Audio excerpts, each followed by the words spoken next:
Hey guys, welcome back. This is part 2 of Fear Street.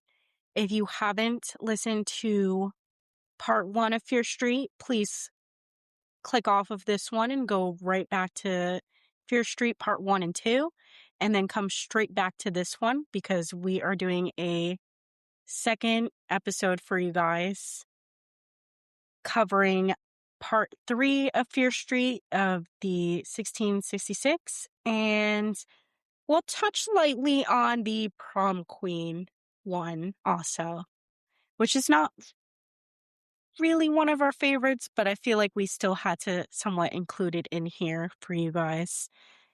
Thanks for joining us back. I'm Jess. You're Josh. Yeah.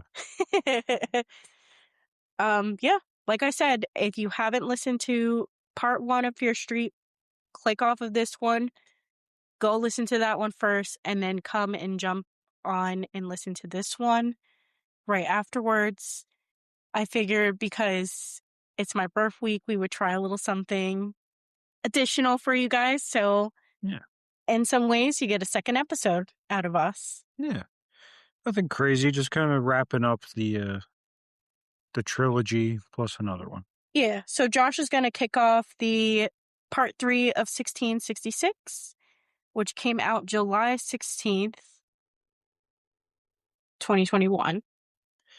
And I'm not gonna go like deep into detail, shot for shot. I'm just gonna, break it down a little bit. So if you remember from the end of the second one, Dina brought the hand to the grave, and when she touched it, she flashed back to 1666. So we see the reflection that she's in the body of Sarah Fear. And what I like what they did with this one is all the characters are played by the original. Part 1 and part 2, they recycled all these characters, brought them all back. Now they're playing different roles. Dina's playing Sarah Fear. Sam is still playing her love interest in this one. Yeah. But now she is a girl named Hannah. And starts off with Sarah. Now, Dina, now Sarah, is walking through the town of Union, which eventually becomes Shadyside, but it's the settlement of Union. And, she's saying hi to all the teenagers, basically, and basically hinting like, oh, we'll see you tonight, meet you in the woods kind of thing. And then she goes to see, what's her name now? Hannah, yeah. She goes and flirts with Hannah, and Hannah's mom just like, the other mom is like, all right, get inside. Giving her a death stare. Yeah. Does not approve. Sarah Fear then goes to outside of town to the home of Solomon Good, who, do you remember the name Good? He lives on the outskirts of town away from everybody because he suffered, his family died. Mm-hmm. So, he's depressed. He's living alone. He doesn't want to be around anybody. He just wants to be on his own. So Sarah goes and they're talking and flirting, and she's like, oh, the town thinks we're practically married already. And he's like, don't go in the woods tonight. Nothing good ever comes of it. Well, Sarah, before, to backpedal just a little bit, it actually starts with her rescuing their pig. Their pig is about to give birth. Oh, yeah. And it gets all a little bloody and gory a little bit here, but she ends up saving them, and she was like, I'm going to give this one to Solomon. No, that's right. So that's the reason why she ends up at Solomon's house. Dad wants to marry her off to Solomon, says he's a good man and you guys get along really well. Mm. And, he needs a good woman by his side like you. Mm. But, he's a loner. He wants to, be on his own. So that night, all the kids go into the woods and they're, eating berries and dancing, and doing what, I don't know, partying is in 1666 Yeah, the getting high off of berries. off the berries. Uh-huh. And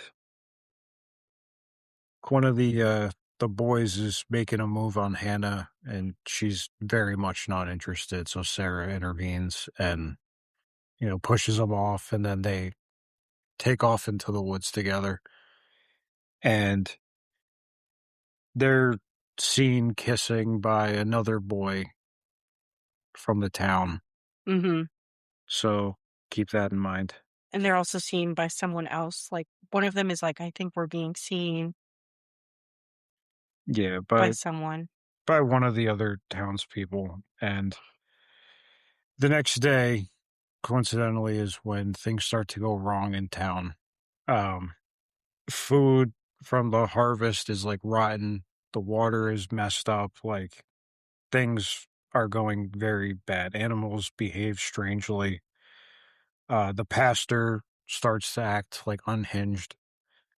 And the boy who saw them kissing is starting to blame them, saying it was, witchcraft. Yeah, the devil is upon us. Yeah, devil's upon us. I saw them kissing in the woods. Guy's name is Mad Thomas, they call him. Mhm. And he starts the rumors of witchcraft. And as this goes on, people start looking at them weird. And then I'm just going to cut ahead because I'm not going to, like I said, go through everything. Yeah, of course. But at one part, the children go missing. Like they can't find the kids. Mhm. And they realize that they're with the pastor in the church. And I think the door was locked. I'm pretty The sure. door was locked, nobody could get to their kids. Um, just to backtrack just a tiny bit, I know we're not gonna say the whole movie, but Hannah felt like she was like, "There's something wrong off with my father." Her father is the pastor, Mhm. and, oh my god, I was about to call her Dina, but now she's playing Sarah. Trippy. Uh, says that, so Hannah starts kind of freaking out saying that, "Did we bring the devil here?" And Sarah's like, "No, no, like, that's not us, like, that has nothing to do with us." But Sarah in the back of her mind is also kinda questioning. Mom comes home, throws Sarah out, Mhm. and Sarah ends up running off to Solomon's house, and they start having a conversation, and he gives her a gift of a sword of some sort, Mhm. or a dagger? It's a dagger. It's a dagger, I'm sorry. I don't really know weapons too well. Mm. But, like, as a thank you for giving him the little pig, and she confesses a little bit to Solomon what happened and Mm. the exchange that they had, and he kinda brushes it off. He's like, like, "You guys were just having fun, and that has nothing to do with the devil, that e people have to make a choice, and, you know, like, you're fine. Mm. There's nothing wrong with you, just people look at you a little differently because you are different." Mm. Pretty much. So, she feels better after that conversation. She goes home. Father's mad at her because she's the talk of the town now, because now they're like, "Oh, Hannah and, um, Sarah. and Sarah, like, something's up with them." The kids are all locked up. Eventually, who breaks down the door? I think Solomon ends up breaking down the door Yeah. to the kids, and they all stumble across the kids. Their eyes are all taken out. They're they're ripped out. All the kids are sitting, presumably dead, in the pews, and all of their eyeballs are in a big pile on the floor in the center of the room, and the pastor's just kind of standing there, like unhinged. Like I think he ripped his own eyes out He too. ripped out his own eyes, so he's, and then he gets, killed the rest of the way. Hmm. by Solomon and the other men Yeah, of the town. And then a town meeting is held up, and the same kid that got denied by Hannah earlier in the woods comes forth and says that there's evil upon them. And he pretty much blames Hannah at first. And this is when it starts becoming a little bit of the crucible. Crucible? No. Yeah, they start pointing fingers, and people were saying, I saw Hannah, I saw Sarah Fear. Mhm. And so now the whole town has ganged up against them, and they're going to go and collect Hannah and Sarah, and they're to be hung. So they capture Hannah. Sarah runs off. She's running away. She gets pretty far. She ends up uh at Solomon's. And that's when she finds out the truth.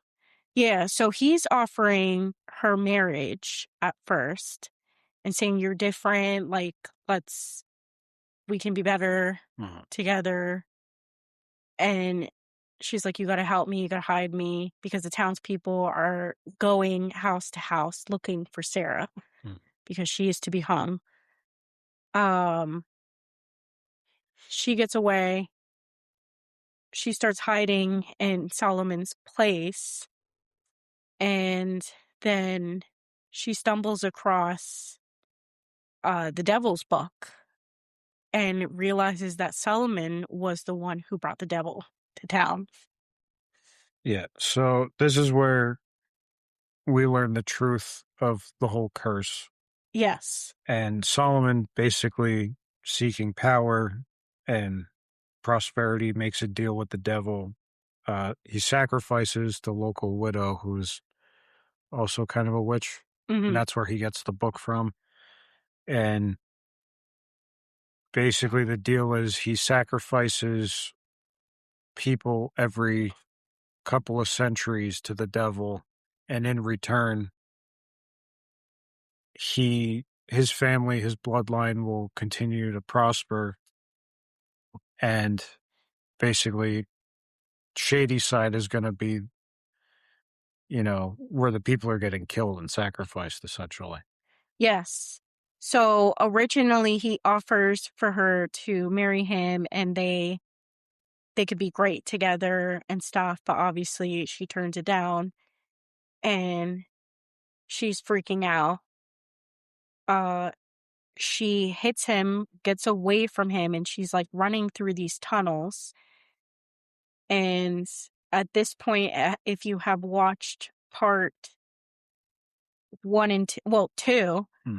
the tunnels will be familiar because they are familiar. That's exactly where the tunnels that Alice and Cindy were going through. Mhm. That's the tunnels that now Sarah Fear is going through, running away from Solomon at this point. He's looking for her. She's running away from him. She starts climbing up these rocks. He pulls her down, rips off her hand, Mhm. which is how her hand gets separated from her body. Left there in the tunnel, she's still able to get out. She's able to get out into the church where the pastor had Mhm. killed the children. Hannah is in there because she's chained up to be killed, and she's trying to, I guess, save Hannah Yeah, she's trying to get her loose. so they could run away together. Yeah. Ends up not being able to, end up stumbling out of the church. Again, she is out of breath, One hand. one hand, tried to wrap it with some of her garments, Yeah. and Ultimately gets captured. gets captured by Solomon, says, I got the witch, I got the witch. Yeah, because that's what the good family always does. Because Ziggy actually mentioned in the second one that Nick never mentioned anything about the witch or anything like that because you don't become police chief by talking about ghost stories. Pretty much, Yeah. yes. So now we're at the part where they're about to get hung. Seraphir is going to get hung first. Obviously, Hannah is also going to be hung. Sarah confesses to witchcraft at this point. She also puts a curse on the town. She says, um, basically, the truth will come out, and I will not rest until the truth is comes out, Revealed. Yeah. revealed, and basically curses Solomon. And then from there, we see, We see Dina putting the pieces together of Sarah Fear was innocent this whole time. and Solomon basically passed the knowledge of the ritual down, to his son and then his son's son. And then it went all through the generations, all up until, the 90s. Yeah, up until the 90s. And then that's when Dina's like, we need to kill Nick Good She realized that's the only way to break the curses to end the bloodline with him. and the bloodline. Yes. And I originally, when I saw this, I was a little confused because I was like, how does Dina know everything? Like that she saw the whole flashback as if she was present in it Mhm. and saw that it wasn't that Sarah Fear actually wasn't a witch. She actually was just an innocent person Mhm. and what needed to be done. And, but all the other people that had bled on her body would only see glimpses Mhm. of a flashback, but not like the full story. But It's because she reunited the hand with the body. yeah, that's what I said to you, that I was like, I think it's because she reunited Yeah. the hand and body. So she was able to see the whole thing and be as if seeing everything like from first person as to what happened. So then they all have this plan that they're going to basically they need to kill him. And originally Ziggy's like, "Oh crap, I had called him because I thought he was good and he could help us." Mhm. Yeah, so yeah, she snaps out of it. She goes back to the car. Sheriff Good's already there. She grabs Josh and runs. He chases them into the woods. They circle around and steal his cop car, which I thought was pretty funny. Um, yeah, they go back. They tell Ziggy. Um, they go pick up Martin, which is funny. I don't know. I love Martin. They pick Yeah. him up. They need his keys to get into the mall. They come up with this. Well, they pick up Martin, and Josh is like, "Hey man, do you want to help us kill the sheriff?" And he's like, "Yeah, let me grab my coat." That was pretty funny. And then You they, want to go help us kill Sheriff Good? And he's like, "Yeah, let me go get my coat." yeah, sure.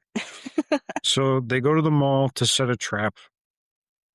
Um, Basically, the trap is they are putting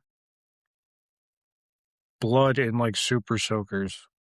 Yeah, basically very, very similar to what they did with Hannah's blood and making a whole trail and everything. And then they're going to lock them in stores and bring down the gates on them to trap them. And then they're going to spill all the blood, a bucket of blood, all over Nick Good. That way the killers go after him. Yeah, because yeah, the blood they're chasing will be on him. Um, Cops show up that are not Nick, and they start like busting them, and you're like, all right, they're fucked. But then, as that's happening, the killers show up and start killing the cops, and then they get lured into the stores and like all of that. Nick finally shows up, and Ziggy's standing there. They carry him by dumping the blood on him, and they let the killers loose. Um, Nick grabs Ziggy and is trying to like shield himself, and that of course doesn't work. Um, and he takes off running. By this point, all the killers, I guess, get blood on themselves because they start just attacking each other. Yeah, so they start attacking each other because, they have the little soaker gun Yeah, thing, so they that's right. start spraying each other Yeah, so the killers are just beating the shit out of each other. Dina chases the sheriff who ran through the mall down a corridor into the tunnels. So he's now underground running. She's chasing him. to go kill him, to finish him. And at this point, Hannah escapes. Like, she's, Sam. oh my God, now I'm mixing up their characters. Yes. Sam. Now she is Sam Yeah. And she's still possessed and she gets loose and runs. to go get Dina Yeah. And they're fighting. And Dina's like, it's me, it's Dina, you got to remember. And Sam snaps out of it. for like a second. And then Nick Good knocks her out. Yeah. And then Dina stabs him in the back of the head, like hardcore. Yeah. Breaks the curse. All the killers vanish. Um, and then Dina and Sam go through the tunnels further, and they come out in like a beautiful house, and they're like, "Where the fuck are we?" And it turns out they're in Sunnyvale, which, if you remember, nothing ever goes wrong in Sunnyvale. They walk out to the street, and you see someone leaving for work, and he backs out, and an 18-wheeler just fucking slams right into him. I thought that was his brother. Maybe it was. I don't know. Yeah. Slams right into him and kills him.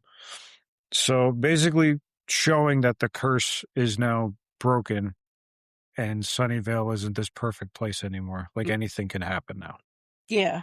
Um, and then it cuts to the news and it's showing a picture of Sheriff Good saying the story's like, oh, He's a it's serial yeah, killer. uncovered that he's a serial killer like this whole time and there's so many victims and uh Dina and Josh go to school and Martin's there selling I don't he's trying to sell stereos, but it's too big, and they're like everyone's like making fun of him, and then this girl comes up and she's like, "Oh, you need an SSD, it'll fix the size problem and all that." And then she signs Josh's cast because he now has a cast.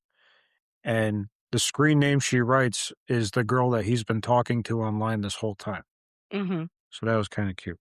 That was cute. Yeah. Then we see, you know, Ziggy reunite with Nurse Lane. So they're happy. Um, Dina and Sam go on a date in the woods and basically to Sarah Fear's grave Sarah Fear's grave and they carve in the stone Sarah Fear for Shady Cider. for Shady Cider. Mm-hmm. And they have They have cheeseburgers cheeseburgers. and they listen to music and it's happy. Yeah. And then roll credits and you think it's over. And then it cuts back to the mall and down the hole into the tunnels and we see the crime scene where Sheriff Good was found and there's the book laying on the ground. And you don't see who it is, but you see two arms come in frame and grab the book, and then it cuts away, and that's the end. Yes. So they leave it on a massive cliffhanger. They leave it for room to have another movie. Which I really hope they do because it was really good. Yeah. So 2021 done. Fast forward, 2025 comes. And there's advertisement for a new Fear Street movie. And Josh and I are super excited because we're like, oh my God, Fear Street, awesome. They're going to do more Fear Street movies. And this one is called Fear Street Prom Queen. And it's advertised as a sequel. Look, I'm just going to say this one confused me because in the first three movies, when they're going over the crazy shit that happens in Shadyside, Yeah, the murders. at no point do they mention this. Yes, because Fear Street Prom Queen, this is supposed to take place 1988. Fear Street Part 1 with Dina and Josh in that storyline is in 1994. Hmm. So when Josh is pointing out all the murders that has happened in Shadyside and all the killers, nowhere was it mentioned the Prom Queen killers of 1988. Hmm. And somehow this storyline is supposed to fit in between the Fear Street trilogy. Because they do mention Sarah Fear in this movie. They do mention Sarah Fear. It's very loosely, like it really is its own standalone movie, but the girls enter in the girls' bathroom. It's the same bathroom that you see in the beginning of like 1994, part 1, and it says Sarah Fear lives, and they're in Shadyside High School and stuff, and this one is based on prom and, well, prom queen competition, I guess. And nowhere does it bring up somebody being possessed, um, it being anything to do with the witch, nothing. So if you take this film and watch it with, oh, this should be a sequel to the trilogy, then you're going to be disappointed in this film. Mm-hmm. Because unfortunately, when Josh and I watched this film, we were in Disney for my birthday week, because this movie actually came out May 23rd on a Friday. So we were in Disney and we were at the hotel room at night. Like, It was our last night. I was connecting my Netflix account so we could watch it, because we were like, no way are we missing this Yeah. movie. We're watching it. It was okay. It was good. It's a good movie, but if you separate, you have to separate it from the other ones, because if you watch it with the expectation that it's going to have any sort of connection to the other Fear Street, then you're going to be disappointed. Yeah. It has little Easter eggs here and there, but it's nothing major. It's really its own standalone movie. The whole Sarah Fear aspect really does take a back seat in this one. Like we mentioned, the whole thing with that is present, but very minor. Yeah. So we're going to touch loosely on this one, and then we're going to wrap things up for the night. Okay, so this one is called Fear Street Prom Queen. Came out in 2025. It takes place in 1988 in Shadyside High. It has to do with a prom queen competition. So this is where we meet our main character, Lori Granger. She's an outsider that is running for prom queen. And then she's up against these 5 popular girls that they call themselves the Wolf Pack. But the leader of the pack name is Tiffany. And then they have one other girl that is also running for prom queen, which she's like a rebel. Mm-hmm. And she's pretty badass. Her name is Christy. And she's just like, she sells drugs on the side, and she's just more like, I don't give a fuck attitude type of girl. And I just want to sidetrack real quick to that girl that plays Christy. She's only in it for like maybe 5 minutes. Yeah. But I love this actress. Her name is Ariana Greenblatt. Greenblatt. And you guys will probably recognize her from the Barbie movie, maybe even her Disney times of that show Stuck in the Middle. And Sure. she also was in another movie that she played alongside Gina Rodriguez that was called Awake. And you can take a watch of that on Netflix. also, and that's a pretty good movie. Yeah, but she's pretty great. Kind of sad that they kill her off pretty early on in the film. Very early, yeah. Very, very early on. She sells some drugs over to Sunnyvalers, and she asks them for a ride back to Shadyside. And then they're like, no, get the hell out of here. I'm not going to that town. Yeah. And they leave her, and she walks off by herself, and she gets stabbed in the back of her head. That's when you see that there is a masked killer that appears to be targeting the prom queen competition. So the outsider, Laurie Granger, she has a lot of people are saying her mom is a murderer the whole way through the movie. You're not too sure as to what the story behind that is until toward the end of the film. And she's the poor outsider girl. She has a friend named Megan that likes to play pranks. And Really great pranks too. She pretends to chop her hand off in class. yeah, so that pretty awesome. Pretty awesome. So anyways, later on you see all the girls getting ready for prom. Like basically this whole movie just takes place of before and then prom night. Mm. And then you see the killer killing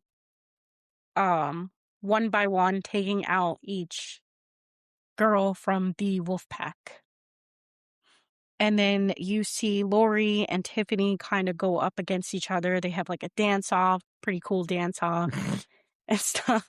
I mean, it was a little cringy, but Yes. for the 80s, it probably was it probably was great during that time.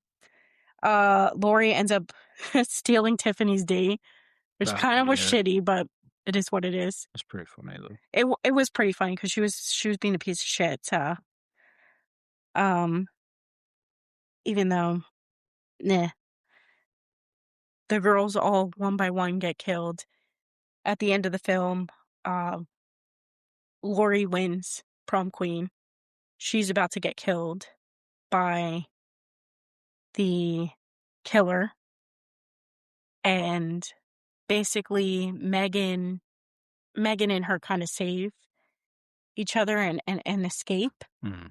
And then this is when you find out at the end that the killer is actually Tiffany's dad. And he was like, oh, I just wanted you to be happy and win prom queen. And Tiffany's like, no, not like this and stuff. So he gets taken away. The mom's hysterical. Um, so then they take like a cop car back home and they ride together because what I didn't mention from the beginning, Tiffany and Lori live across the street from each other. So, they ride back. They kind of squash the beef Mm. between them and they're upset and stuff. And then Tiffany's like, can you wait with me until my mom gets home? Like, very upset. So Lori, being the person she is, she's nice. She's just like a nice, quiet outsider type girl.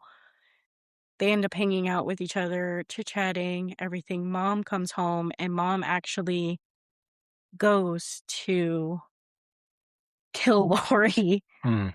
And so Tiffany and her run off and hide in the closet away from Tiffany's mom. And then you find out that Tiffany actually is a part of everything, part of the crazy family, and then tries to stab Lori. Lori ends up being able to kill Tiffany and throw her down the stairs, I think, Mm-hmm. right? Yeah. Overtakes her, kills her, and then you find out why the mother is going after her. And you find out that um, Lori's mom didn't murder her dad, her own father, because the whole movie, everybody's like, oh, that's Lori Granger. Her mom killed her father. killed her own husband. She got away with murder and stuff like that. And then you find out that Lori's mom never killed her husband. It was actually Tiffany's mom Hmm. that killed um Lori's dad because she was jealous. Mhm. Yeah. So it ends with Lori. What it seems is that Lori ends up being able to overtake her and kill her too. And then she goes home, cops are called, whatever. But then it cuts to the very end of the supposed dead body of Nancy, and then her eye flutters open, and then you see that she's not dead. And then that's how it ends. Also ends on a little bit of a cliffhanger too, Hmm. and wiggle room for there to be another movie. Does it need another movie? Not really. I'd rather more movies continuing the original trilogy. Yeah, or them doing something else. Because I also said that I would love another trilogy, Mhm. but like of some type of other storyline. I would love if they recycled characters again. Yes. I wouldn't mind if they mix some of the Prom Queen characters in there. Like, that'd be pretty cool. Because I think a lot of them did great, too. I think Yeah, the cast did great. they did fine. Yeah. And come up with another storyline, have another trilogy of some sort, and have them come out weekly. Even though it sucks to wait weekly, but it's nice. Yeah. It's just, I don't know. It's kind of funny. I just thought of this. So, like, R.L. Stein wrote Goosebumps and this. Yeah.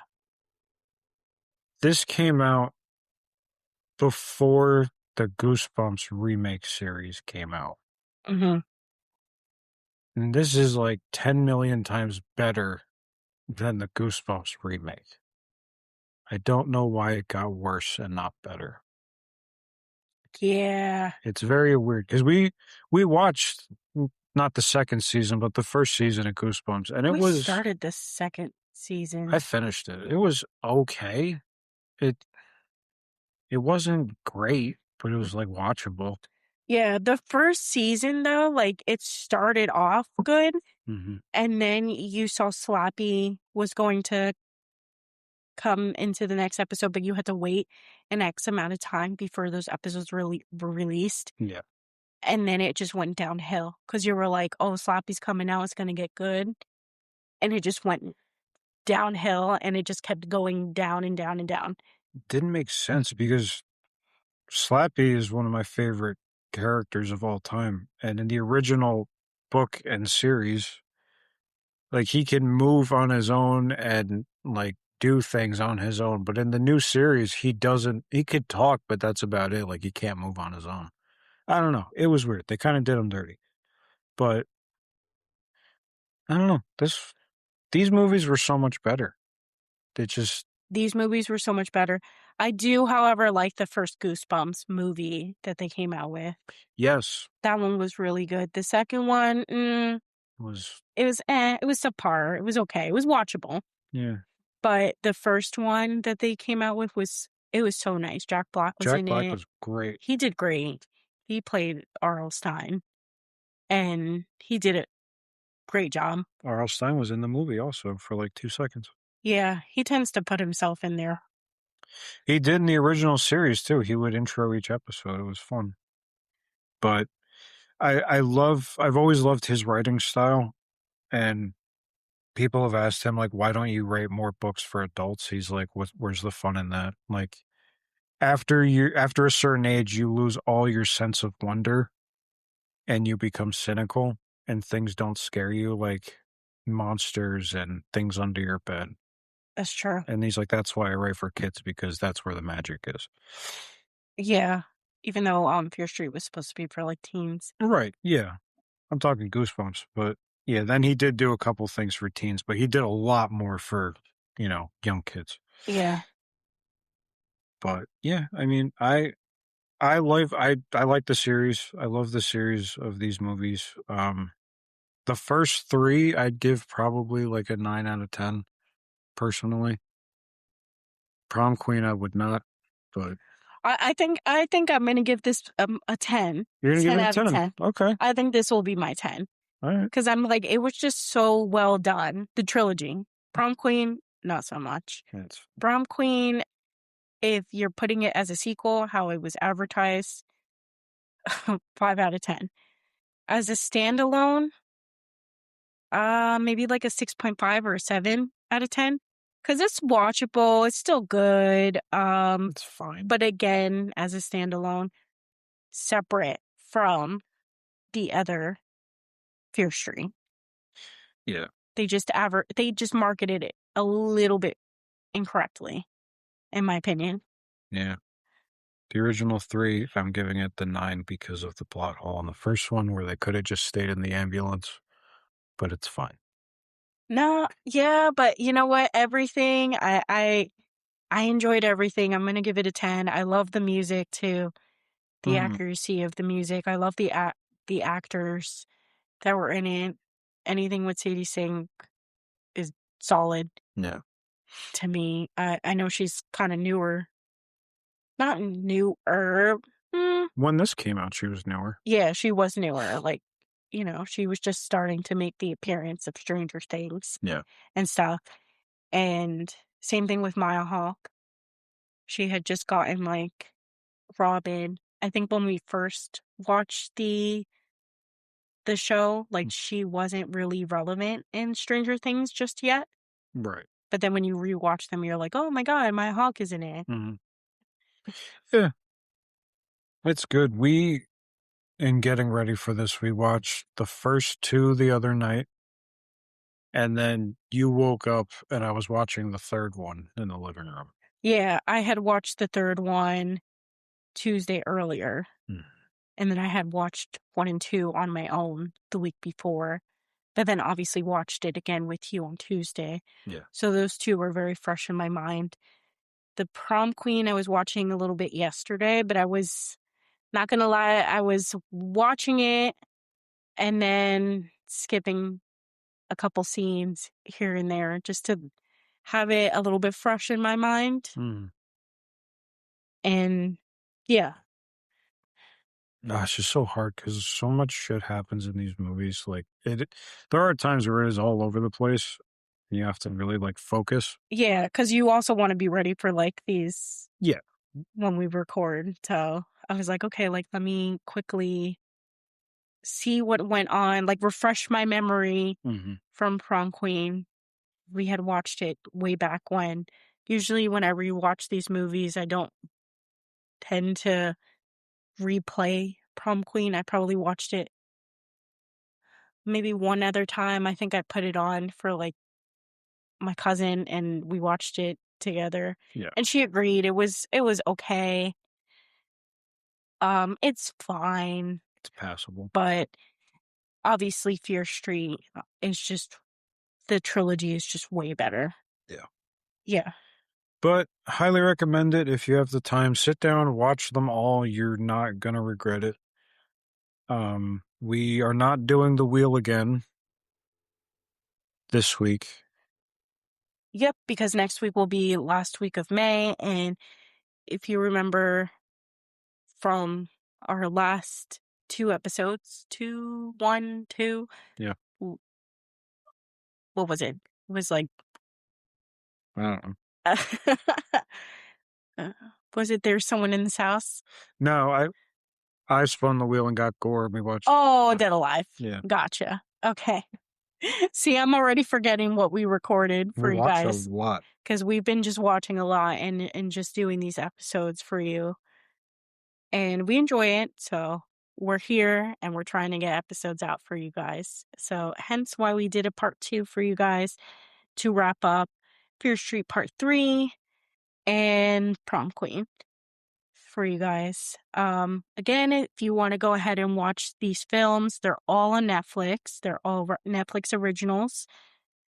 Part 1 is 1994. Then you're going to go ahead and watch 1978. And then the last one you're going to watch is 1666 for the trilogy. And then Prom Queen, it doesn't matter when or if you want to watch it. if you want to go ahead and watch it, you can watch it afterwards, or you can even start with that one because it is a standalone. Mm, So it does not matter at all. mm. But yeah, thank you guys so much for listening.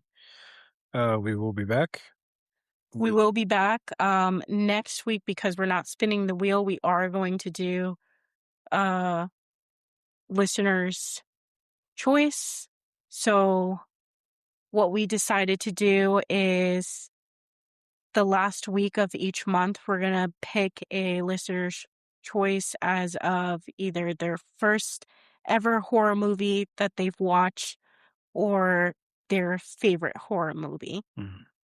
And we're probably going to start with my coworkers, and then Yeah, we'll go from there. we will reach out to other people and ask them. Yeah, and or you guys have comments, put it in the comments. Go for it. But thank you guys so much. We will see you next week, and happy birthday to my lovely wife. Thank you. Bye, guys. Bye.